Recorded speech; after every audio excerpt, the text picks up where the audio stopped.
بسم اللہ الرحمن الرحیم الحمد للہ والصلاة والسلام علی رسول اللہ۔ پیارے رسول صلی اللہ علیہ وسلم کا ایک پیارا فرمان ہم آپ کی خدمت میں پیش کرنے کی سعادت حاصل کر رہے ہیں۔ یہ روایت صحیح مسلم میں، اس کا نمبر ہے 5684۔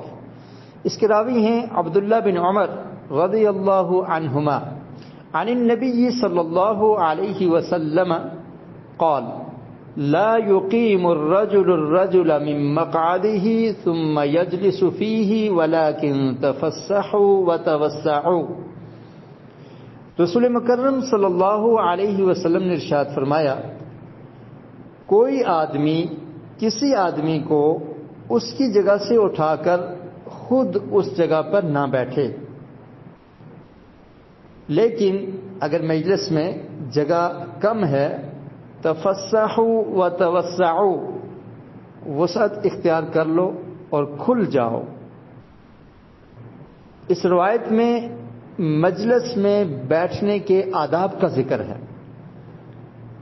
اگر کوئی شخص کسی جگہ پر بیٹھا ہوا ہے، باہر سے آنے والا شخص، بعد میں آنے والا شخص اس کو اس کی جگہ سے اٹھا دے اور خود وہاں پر بیٹھ جائے، یہ آداب مجلس کے خلاف ہے۔ رسول مکرم صلی اللہ علیہ وسلم نے اس سے روکا ہے۔ اور اگر کوئی شخص کسی جگہ پر بیٹھا ہے اور وہ اپنی مجلس کو، اپنی چیئر کو تھوڑی دیر کے لیے چھوڑ کر باہر نکلتا ہے تو کوئی دوسرا شخص اس کی چیئر پر، اس کی مجلس پر، اس کے بیٹھنے کی جگہ پر قبضہ نہیں کر سکتا۔ یہ آداب ہمیں رسول مکرم صلی اللہ علیہ وسلم نے سکھائے ہیں۔ آپ دیکھیے اسلام کس قدر اخلاق و آداب والا دین ہے، زندگی کے ہر معاملے میں ہماری رہنمائی کرتا ہے۔ اور یہ حکم مسجد میں بھی ہے، مسجد کے علاوہ کسی اور جگہ پر، کسی آفس میں لوگ بیٹھے ہوں، کہیں بھی گیدرنگ ہو تو اس چیز کا خیال رکھنا ہے۔